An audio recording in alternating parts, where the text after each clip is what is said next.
ఇశ్రాయేలీలు తిండిని బట్టి కూడా మనుషుల్ని వేరు చేశారు. మన దురదృష్టం కొద్దీ క్రైస్తవులు కూడా తిండిని బట్టి మనుషుల్ని ఏం చేస్తున్నారు? వేరు చేస్తున్నారు. తిండి అంతా ఒక దేవుడిదే అని నమ్ముతున్నప్పుడు మళ్ళీ ఈ తిండి మాది ఆ తిండి మీదని ఎలా చెప్పగలుగుతున్నారో నాకు ఎప్పటికీ అర్థం కావట్లా. తిండిలోకి ఏమైనా అపవిత్రత సాతాను పంపించగలడా అని అడిగితే ఒక్కడి దగ్గర సమాధానం ఉండదు. ఒకవేళ తిండిలోకి అపవిత్రతను పంపించగలిగే శక్తి సామర్థ్యాలు సాతానుగాడికి గనక ఉండుంటే అది మీరు తెలిస్తున్నా లోపలికి వెళ్ళి మిమ్మల్ని హామ్ చేస్తుంది, తెలియకుండా తిన్నా లోపలికి వెళ్ళి మిమ్మల్ని ఏం చేస్తుంది? ఎఫెక్ట్ చేస్తుంది. అది విశ్వాసానికి సంబంధించిందే తప్ప పదార్థానికి సంబంధించింది కాదు. అక్కడ నీకు క్లియర్ కట్గా విశ్వాసం బలంగా ఉంటే దేవుడు ఒక్కడే అని నమ్ముతున్నావు. ఎంతమంది దేవుళ్ళు? ఒక్కడే దేవుడు. సమస్తాన్ని సృష్టించింది ఎవరు? ఆ ఒక్కడే దేవుడు. మిగిలిన ఏ పదార్థంలోనూ దేవుడు లేడు. నేను అదే చెప్పాను మీకు. మరియమ్మ బొమ్మలో మరియమ్మ ఉండదు. ఉంటదా? మరియమ్మ బొమ్మలో మరియమ్మ ఉంటుందా? ఉండదా? ఉండదు. ఏదో అంటారు కదా, మైసూర్ బజ్జీలో మైసూర్ ఉండదు, నేతి బీరకాయలో నెయ్యి ఉండదు, పులిహోరలో పూలు ఉండదు అంటారు. చూసారు? అలాగా మరియమ్మ బొమ్మలో ఎవరుండరు? మరియమ్మ ఉండదు. యేసుప్రభు బొమ్మలో ఎవరుండరు? యేసుప్రభు ఉండడు. అలాగని దెయ్యం బొమ్మలో ఎవరుండదు? దెయ్యం ఉండదు. సాతాను బొమ్మలో ఎవరున్నాడు? సాతాను ఉండడు. అవి బొమ్మలు మాత్రమే. ఇది విషయం మీకు అర్థమైతే బొమ్మలోనూ ఏమీ లేదు, బొమ్మ ముందు పెట్టిన దాంట్లో కూడా ఏమీ లేదు. బలహీనుడు మాత్రం ఉందనుకుని తింటాడు కాబట్టి వాడి మనస్సాక్షి అపవిత్రం అవుతుందని చెప్తోంది బైబిల్. అంతే, క్లియర్, సింపుల్. ఇప్పుడు ఒక పదార్థాన్ని చూడగానే ఈ పదార్థం అపవిత్రమైనదని మీరు గుర్తుపట్టగలరా? మీరు చెప్పండి. ఇప్పుడు ఒక పదార్థం మీ ముందు పెడతాను, నేను తీసుకొచ్చి ప్లేట్లో పెట్టి పెడతాను. చూడగానే అమ్మో అందులో సైతాన్ ఉన్నాడు అనాలి నువ్వు. నీకు ఈ సామర్థ్యం లేదని నీకు తెలుసు. పోనీ ప్రపంచంలో ఎవరికైనా ఉందా ఈ సామర్థ్యం? పేరెన్నిక కన్నా మహామహుల్ని పిలుచుకుని రండి, నాకుంది ఈ సామర్థ్యం అని చెప్పగలిగాడు ఎవడైనా ఉంటే అప్పుడు మాట్లాడదాం. అది లేనప్పుడు దొరికిందల్లా తింటున్నాం. మనం బయటికి వెళ్తాం, కొనుక్కుంటాం, ఆడు ఏది పెడతాడో మనకు తెలియదు, తింటాం. ఎవరింటికో వెళ్తాం, వాళ్ళు ఏదో పెడతారు మనకి, తింటాం. ఇంకో చోటకి వెళ్తాం, ఎవరో ఏదో ఇస్తారు, తింటాం. దొరికిందల్లా తింటాం. ఊరుగాని ఊరు వెళ్తాం, అక్కడ ఏదో హోటల్ కనబడుద్ది, వెళ్తాం, తింటాం. వాడు ఎక్కడి నుంచి పండించి తెచ్చాడో మనకు తెలియదు, ఎక్కడి నుంచి కొట్టుకొచ్చాడో మనకి తెలియదు. ఆ కొబ్బరికాయ ఎక్కడదో తెలియదు, అరటిపండు ఎక్కడదో తెలియదు, ఆ చట్నీ ఎక్కడదో తెలియదు, బజ్జీ ఎక్కడదో తెలియదు, ఇడ్లీ ఎక్కడదో తెలియదు, అది ఎక్కడ పండిందో తెలియదు, పంట కోసేటప్పుడు అక్కడ ఏం కోసి ఏం పూజ చేశారో కూడా మీకు తెలీదు. అంటే ఇక్కడ మాట్లాడుతున్న ప్రతి ఒక్కడు బయట వెచ్చలవిడిగా తినేస్తున్నాడు. అక్కడ శుభ్రం పేగల దాకా తినేసి వచ్చేసి మన మనసులో విషం నింపిపోతున్నాడు. నాకు అక్కడే బాధ కలుగుతుంది. అంటే ఇప్పుడు ప్రాక్టికల్, బైబిల్ అనేది ప్రాక్టికల్ నాలెడ్జ్ ఇచ్చింది. బైబిల్ ఎప్పుడు తప్పుడు బోధ చేయలే. బైబిల్ ప్రాక్టికల్ నాలెడ్జ్ ఇచ్చింది. ఆ ప్రాక్టికల్ నాలెడ్జ్ బలహీనుడు అర్థం చేసుకోలేడు కాబట్టి బైబిల్ కొంత వెసులుబాటు ఇచ్చింది. అరే బలవంతుడా, బలహీనుడు ముందు కొంచెం జాగ్రత్తగా ఉండు, వాడికి తెలీదు, వాడు ఉన్నప్పుడు నువ్వు తినడం మానే అన్నాడు. అందుకే పౌలు గారు కూడా నేను మాంసం తినను అన్నాడు. నేను మాంసం తినడం ఏం చేశాను? మానేశాను అన్నాడు. ఇప్పుడు పౌలు గారు మాంసం తినడం మానేశాడని మనం ఏమైనా మానేశామా? ఇక్కడ ప్రతోడు మాంసం లేకుండా బతకలేని వాళ్ళు ఉన్నారు. ఇక్కడ చచ్చిపోతారు ఒక్క ఆదివారం మాంసం లేకపోతే. ఉన్నారు అలాంటి వాళ్ళు. అమ్మ బాబోయ్ ఆదివారం మొక్క లేకపోతే కష్టం అండి అంటారు. మరి మీరు తినే మొక్కలన్నీ మరి పౌలు గారు మానేశాడా? నేను మాంసం తినడం మానేశాను అన్న పదప్రయోగం ఎందుకు చేశాడంటే ఒక బలహీనుడు ఉన్నప్పుడు నేను మాంసం తినడం మానేశాను అని దాని అర్థం. అక్కడ ఒక బలహీనుడు కోసం, ఆ బలహీనుడు ఎదురుగా నేను మాంసం తినడం ఏం చేశాను? ఆడి కోసం. వాడు ఇంకా జ్ఞానవంతుడు కాలేదు, వాడు నమ్మి తింటాడు, అందుకని భయపడ్డాడు పౌలు. నమ్మనప్పుడు ఏ ప్రాబ్లం లేదు, సత్యం విశ్వాసం బలంగా లోపల ఉన్నప్పుడు ఏ ఇబ్బంది లేదు. ఈ జ్ఞానం అర్థం కాకపోవడం వల్ల ఇంకా అందరినీ బలహీనులుగా పెట్టు కూర్చున్నారు. బలవంతులు ఎప్పుడవుతారు? లేదు. ఒకవేళ మీరు సీరియస్గా ఈ ఇష్యూ మీద ఇంకా మీరు ఆలోచన చేయదలిస్తే ఒక పాయింట్ చెప్తాను మీకు. ఆ పాయింట్ ఏంటంటే, బయట మీ కళ్ళ ముందు కనబడుతున్న ఏ ఆహార పదార్థం అయినా సరే, మీ కళ్ళ ముందు కనబడుతున్న ఏ ఆహార పదార్థం అయినా సరే, ఆ పదార్థానికి సృష్టికర్తలు ఎంతమంది? ఎంతమంది? ఒక్కడే కదా. ఆ ఒక్కడెవరు? దేవుడే కదా.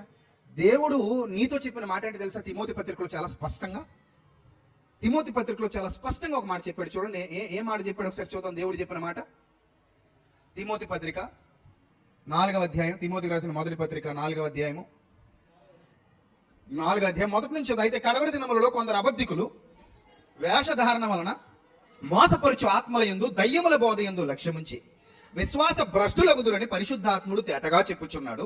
ఆ అబద్ధికులు వాతవేయబడిన మనస్సాక్షి గలవారై వివాహాన్ని నిషేధిస్తారట. రెండోది, సత్య విషయమై అనుభవ జ్ఞానము గల విశ్వాసులు. ఈ పాయింట్ ఒక్కటి అండర్లైన్ చేసుకోండి. ఎవరి వీళ్ళు? ఏ విశ్వాసులు వీళ్ళు?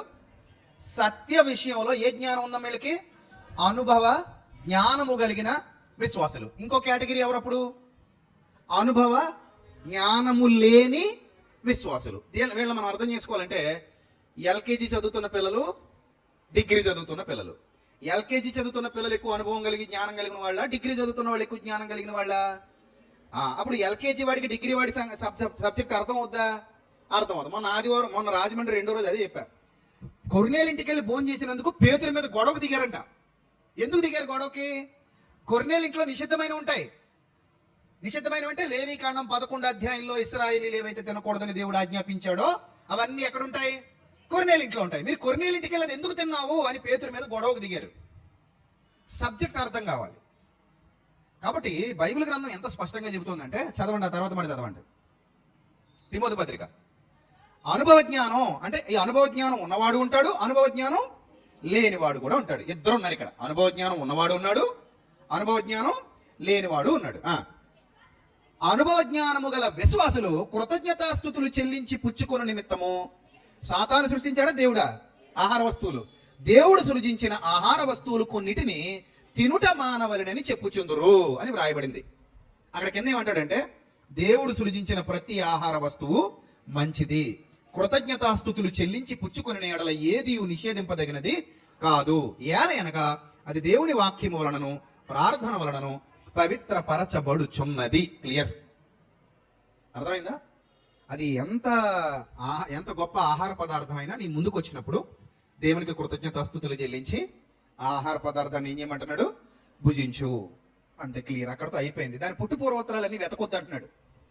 ఎందుకంటే నువ్వు బలవంతుడివే కదా, బలహీనుడు కాదు కదా. కొరింథీయులకు రాసిన మొదటి పత్రిక చూడండి, ఎవరో మిమ్మల్ని విందుకు పిలిచారు. కొరింథీయులకు రాసిన మొదటి పత్రిక 10వ అధ్యాయము, కొరింథీయులకు రాసిన మొదటి పత్రిక 10వ అధ్యాయము 26వ వచనం. భూమియు దాని పరిపూర్ణతయు ఎవరివట? సాతానువా ప్రభువా?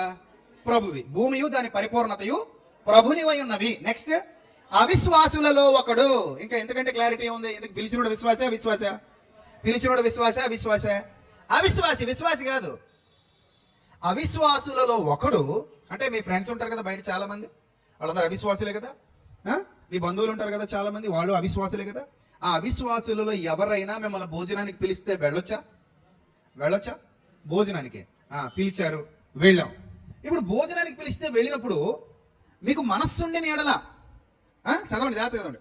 వెళ్ళినప్పుడు మీకు మనస్సుండిన ఎడల మీకు వడ్డించినది ఏదో దాని గురించి మనస్సాక్షి నిమిత్తం ఏ విచారణ చేయకుండా తినేయండి అని ఉందా లేదా?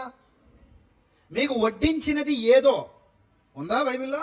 మరి అలా చూస్తుంటే లేదేమో అనుకుంటున్నాను నేను. అందుకని మిమ్మల్ని ఎవరైనా మీ బంధువులు కానీ మీ స్నేహితులు కానీ అవిశ్వాసులు, మళ్ళీ క్లియర్గా ఎంత స్పష్టంగా నోట్ చేస్తుందో చూడండి. అక్కడ పిలిచినోడు అవిశ్వాస.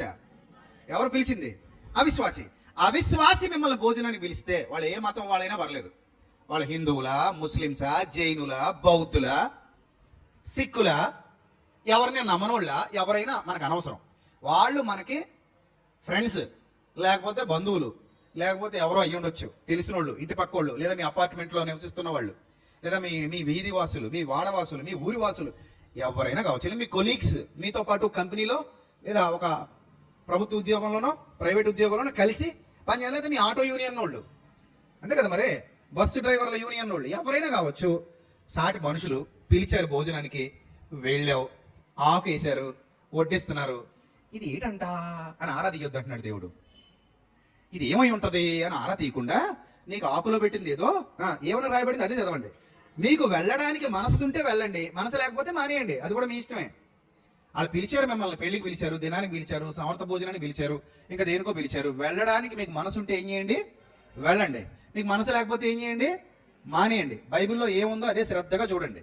తర్వాత దానిని గూర్చి మీకు వడ్డించింది ఏదో దాన్ని గూర్చి మీ మనస్సాక్షి నిమిత్తం ఏం అడక్కండి, పెట్టింది ప్రార్థన చేసుకుని చక్కగా తినేయండి. ఇందుకే మీరు భోజనానికి వెళ్ళింది ఎవరింటికి? అది మాత్రం గుర్తుపెట్టుకోండి. ఎవరింటికి? విశ్వాసింటికి, అవిశ్వాసింటిగా? అవిశ్వాసింటికి. ఇక్కడ సందర్భం అదే. మిగిలింది ఏదైనా మనకు పెద్ద, అసలు ఈ ఇష్యూ అక్కడ వచ్చింది. అవిశ్వాసింట్లో తినొచ్చా తినకూడదా అని ఇష్యూ మీద వచ్చింది ఇక్కడ. ఇదే పౌలు గారికి లెటర్ రాశారు. పౌలు గారు దాని గురించి క్లారిఫికేషన్ ఇస్తూ లెటర్ మళ్ళీ తిరిగి రాస్తున్నాడు.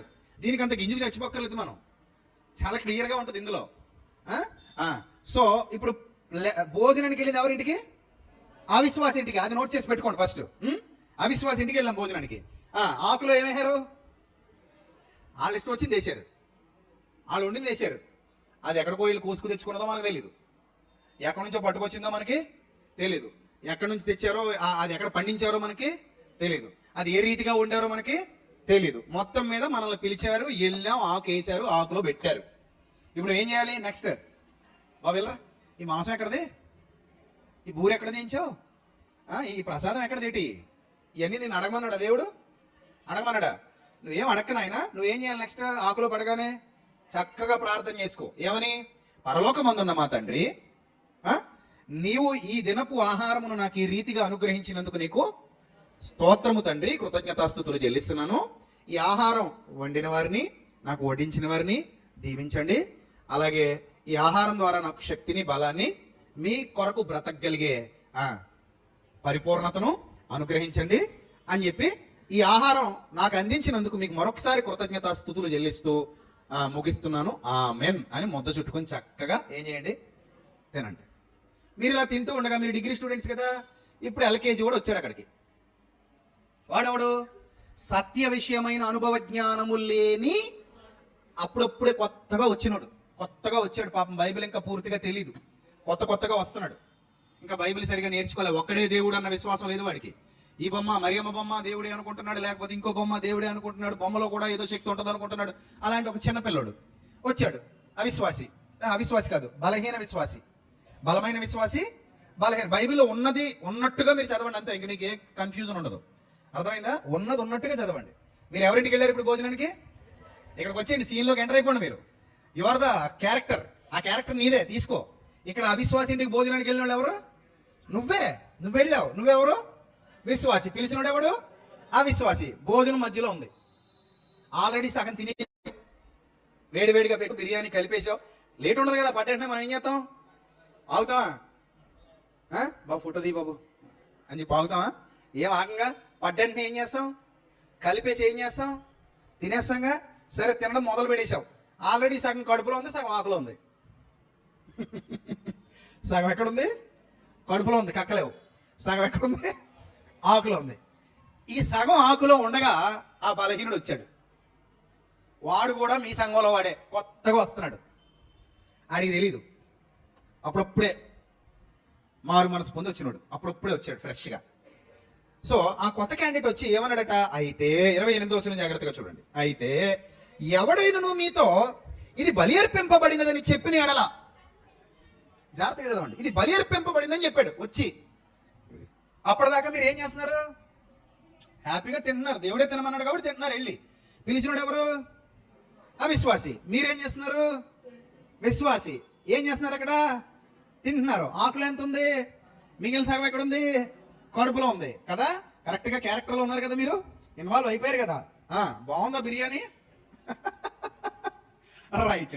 అప్పుడు ఏం జరిగిందంటే ఓ బలహీనుడు వచ్చాడు. ఈ బలహీనుడు వచ్చి ఏమన్నాడంటే, అది బలి అర్పించబడింది, అది తినేసినవి అన్నాడు. అప్పుడు నువ్వేం చేయాలి? ఇప్పుడు అదే ప్రభు చెప్తున్నాడు, చదవండి ఏం చేయాలో. అట్లు తెలిపిన వాని నిమిత్తము, వాని మనస్సాక్షి నిమిత్తము తినకు అన్నాడు. ఎవరి మనస్సాక్షి నిమిత్తము? అలా అడిగిన బలహీనమైన వాడి మనస్సాక్షి నిమిత్తము తినకు. మళ్ళీ కింద మాట, మనస్సాక్షి నిమిత్తం అనగా నువ్వు అనవసరంగా గిల్టీ ఫీలింగ్ పెట్టేసుకోకు, నువ్వు ఏదో విషయం తినేసామని ఫీల్ అయిపోకు. నీ సొంత మనస్సాక్షి నిమిత్తము కాదు గాని ఎదుటి వాని మనస్సాక్షి నిమిత్తమే ఎలాగూ చెప్పుచున్నాను. తర్వాత, ఎందుకనగా వేరొకని మనస్సాక్షిని బట్టి నా స్వతంత్ర విషయంలో తీర్పు తీర్చబడనే. అలా స్వతంత్రం అంటే అర్థం ఏంటండి? స్వతంత్రం అంటే అర్థం ఏంటి? నాకు స్వతంత్రం ఉందంటున్నాడు. ఏంటా స్వతంత్రం? నేను ఏదైనా ప్రార్థన చేసుకుని తింటా, అది నాకు నా దేవుడిచ్చిన స్వతంత్రం. మరి వాడు బలహీనుడు, అతని మనస్సాక్షి ఏమో ఇంకా బందికానాలో ఉంది, డౌట్ క్యాండిడేట్. అందుకేనట అనుమానముతో తినువానికి అది దోషం. అనుమానంతో తినువానికి దోషం. విశ్వాస మూలము కానిది ఏదో అది పాపం. డీప్గా వెళ్ళాలి సబ్జెక్ట్లోకి, మీకు అంత క్లియర్గా పిక్చర్ కనబడుద్ది. ఏమంటే ఇవే రెఫరెన్సులు నేను చదువుతాను, ఇవే రెఫరెన్సులు మీరు చదువుతాను, ఇవే రెఫరెన్సులు అందరూ చదువుతారు. కానీ వాళ్ళకి నచ్చిన రెఫరెన్స్ తీసుకుని మిగిలిన పక్కన పెట్టేస్తుంటారు, లేదా అన్ని పక్కకు తీసుకొచ్చి కలిపి చదివి అర్థం చేసుకునే ప్రయత్నం చేయరు. పౌలు గారు నేను మాంసం తిననన్నది ఎందుకు? ఆ బలహీనుడు ఉంటే తిన్నాం, ఆ బలహీనుడు లేకపోతే ఏం చేస్తాడు? చక్కగా తింటాడు. ఆయనకేంటి బాధ? ప్రార్థన చేసుకుని తింటాడు. అదే బలహీనుడు ఉంటే ఏం చేయడు? తిండు. ఎంత క్లారిటీ ఉందో చూడండి. అర్థమైందా? నెక్స్ట్ చదవండి. ఎదుటివాని మనస్సాక్షి నిమిత్తమే ఎలాగూ చెప్పుచున్నాను, ఎందుకనగా వేరొకని మనస్సాక్షిని బట్టి నా స్వతంత్ర విషయంలో తీర్పు తీర్చబడనేలా నాకు స్వతంత్రం ఇచ్చాడు దేవుడు. నాకు స్వతంత్రం ఉంది, నేను స్వేచ్ఛాయుతంగా ఉన్నాను, నాకు బందికానా లేదు, నేను బందికానాలో లేను. కానీ అతను ఉన్నాడు, అతని మైండే అతని బండికానా, అతని మైండే అతని బండికానా. కాబట్టి అతను నమ్ముతున్నాడు, అమ్మో అందులో ఏదో ఉందనుకుంటున్నాడు. ఉందనుకున్న వాడికి ఉంది, లేదనుకున్న వాడికి లేదు. అది మనస్సాక్షిని బట్టి ఉంటుంది. అర్థమైందా? ఆ తర్వాత మరి చదవండి. నేను కృతజ్ఞతతో పుచ్చుకొనిన ఎడల నేను దేని నిమిత్తం కృతజ్ఞతాస్తుతులు చెల్లించుచున్నానో దాని నిమిత్తం నేను దూషింపబడనేలా. చూసారా? నేను కృతజ్ఞతతోనే తింటున్నాను, కానీ వాడి దృష్టిలో నేనేమవుతాను? ఇప్పుడు దూషింపబడతాను. ఎందుకంటే వాడు ఆ విగ్రహమును నమ్మి తింటాడు. నేను ఎలా తింటున్నాను? విగ్రహం వట్టిది అని తింటున్నాను. ఈ ఇద్దరు తిండికి చాలా తేడా ఉంది. పాయింట్ అర్థమైందా మీకు? ఒకడు తినేదేమో నమ్మి తింటున్నాడు, ఒకడు ఎలా తింటున్నాడు? అది వట్టిది, సర్వోన్నతుడైన దేవుడే సమస్తానికి సృష్టికర్త అని తింటున్నాడు. ఇతను బలవంతుడు, అతను ఎవరు? బలహీనుడు. ఇంక ఇందులో అర్థం కాని ఏముంది? నాకు అర్థం కాలేదు. ఇందులో మీకు అర్థం కాని ఏముంది? అలా నమ్మి తింటే దోషం వస్తుంది. అలా నమ్మి తింటే ఏమొస్తుంది? దోషం వస్తుంది. అలా నమ్మకుండా కృతజ్ఞతాస్తుతులు చెల్లిస్తే ఏ దోషం రాదు. మొత్తం దేని మీద బేస్ అయ్యింది? నీ మైండ్ మీద బేస్ అయ్యింది. అంటే ఇప్పుడు మనం చెప్పేది ఏంటంటే, నీలో అభద్రతాభావం ఉంటే తినకు. అర్థమైందా? అనుమానముతో తినువానికి అది దోషం. అందులో ఏదో ఉంది అంటున్నావా? మాని, ఎందుకంత ఇంకెక్కడికి వెళ్ళకు, అలా ఇంట్లో పడి ఉండు, హోటల్లో కూడా తినకు. నిజమే. మరి నీకు బలహీనత ఉన్నంత వరకు తినకు, తినకపోవడం మంచిది. ఏ బలహీనత లేదు, అనుభవజ్ఞానం వచ్చింది, తిను. అర్థమైందా? సింపుల్ ఇది. ఇక ఈ ప్రపంచంలో బోలెడంత దొరుకుతుంది బయట. ఇప్పుడు హోటల్లో తింటాం, తెచ్చుకుంటాం, అది ఎక్కడదో కూడా మనకు తెలియదు. బియ్యం కొనుక్కు తెచ్చుకుంటాం, అది ఎక్కడదో కూడా మనకి తెలియదు. సో ఎవడు ఎందులో ఏ సాతానుగాడు పదార్థాలలో ఎక్కడా విషాన్ని కలపలేడు. కనుక మీరు కన్ఫ్యూజ్ అవ్వక్కర్లేదు. హ్యాపీగా, ధైర్యంగా, ప్రశాంతంగా సూర్యుడికి దేవుడు ఒక్కడే, చంద్రుడికి దేవుడు ఒక్కడే, భూమికి దేవుడు ఒక్కడే, ఆకాశానికి దేవుడు ఒక్కడే, నీళ్లకు దేవుడు ఒక్కడే, నాకు నీకు ప్రపంచ ప్రజలందరికీ దేవుడు ఒక్కడే. వీటన్నిటినీ చేసినవాడు, సృజించినవాడు, నడిపించేవాడు ఒక్కడే తండ్రి. ఆ తండ్రి వలన సమస్తమును కలిగాయి. ఇప్పుడు నేను మానాలి అంటే ఎవరి కోసం మానాలి? ఆ బలహీనుడి కోసం మానాలి. నెక్స్ట్ నా పని ఏంటో తెలుసా? ఆ బలహీనుడిని కూడా మెల్లిమెల్లిగా ఏం చేయాలి? బలవంతుణ్ణి చేయాలి. అర్థమైందా? ఆ బలహీనుడిని కూడా ఏం చేయాలి? బలవంతుణ్ణి చేయాలి.